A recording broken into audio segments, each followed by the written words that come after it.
السلام عليكم ورحمة الله وبركاته. ودو ميديا فجر الإسلام كان قويا هراتيف قبني دفني إسنتمنا كان إسني وجنترو أن رشيد صادق. شيخ مختار يوسف درتا من مريد موت إسلام ما أنا نونو كمبا كنتان دم ميديا كنان هنديا جسو قبا أكسمسي لكو هنگا لبو تكفل ميديا كنا قلمانگو كيستي أكتتافن جدن وعندو غافتا يرو كنو غافتا بيكم سقبلو كنو غافتا مالك قبلو كنو غافتا فكرة غاري قباتو غافتا أواسا في يادو غافتا إسلام ما دا في يادو غافتا كان نبي كي يجدن عليه الصلاة والسلام من لم يهمه أمر المسلمين فليس منا نمني أمر الإسلام تاي سيئات سنجرن وائل الإسلام تاي نمي سيئات نمني سيئات سين وائل الإسلام ما دا نمي سيئات سين إيرا ساتو دبرتي ساتو نرامتي يجرى النبي كي عليه الصلاة والسلام وبتني إنسان كفني أكملتي موكا ورندينيا جرانيتي يا دانيتي bakka kufisa keenya argan erga bakka itti kufne akkaataatti nu kufne argan immoo hawaasni kun ka'uu qabaa jiran akka inni ka'u murteessanii ol ka'an rabbiin gargaarsa godhatanii kanaaf ummanni kufe maaliin ol ka'a miidiyaa qabaachuudhaan ol ka'a kanatu isa madaala kanatu isa ibsa kanaaf qabatanii as nuu bahanii aanaa keenya keessatti hojii gurguddaan hojjetamee hojiin ajaa'ibaa hojjetameeti sababa miidiyaa dhabuutiin sababa namni gabaasa isa godhu dhabuutiin booddeetti hafaa ture jechuudha yeroo baay'eedha. Iddoo biraatti kan nu agarru hanga kana hin gahu wanni darbaa wal wanta akkanii guyyaa ilaalamaa bulu hanga kana hin gahu jechuudha. Kan keenya masginni 25 wal gahee masginni 42 akka aanaatti wal gahee sababa miidiyaa dhabuutiin bodina illee hin gahu jechuudha. أمم والحمد لله رب العالمين أجاكونه أسجني جرا أنا أقولنا برد برد كرد الدنيا توم ولا تاجرا حواسني كين يو قاممي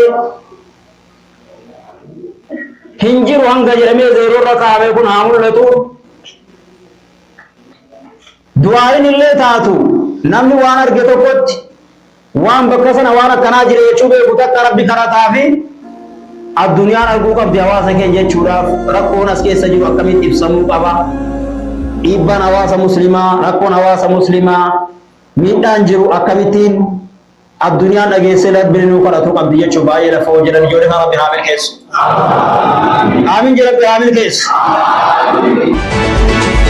Garoduutti aanutti yoo jennu Miftaahuu Xurii dhimmi miidiyaa kanaa dhimma keenya hojii isaa keessaa tokko kan ta'e hawaasa musliimaa amma gara amantiitti dhufanii fi akkasuma ijoollee musliimaa kitaabni isaan rakkisu binnee kitaaba harkaan ga'uu qabna kan jedhuun dura dursuun seenaa galmeessee jira gaa kitaabni isaas akka isin argitan kanatti hawaasa bira ga'ee fi jira ammas jabaadhaa itti nuufufaa warri bifa kanaan bira dhaabbachuu barbaadan ijoollee musliimaa keessumaa Wallagga keessatti argaman akkasuma Shawaa Boorana kanneen kana fakkaatan keessatti argaman bira dhaabbachuu yoo barbaadan karaa bannee isin waamuu jirra hawaasni Wallagga keessaas nu bira dhaabbadhaa jedhee isin waammataa jira waan ta'eef jajjabaadhaa rabbi sirraa haa qeebalu jenna Miftaahuu Xuriitiinis akkasuma hawaasni musliimaa du'aa naaf kadhatan jedha akka du'aa kadhataniif asumaan isinitti dhaabna.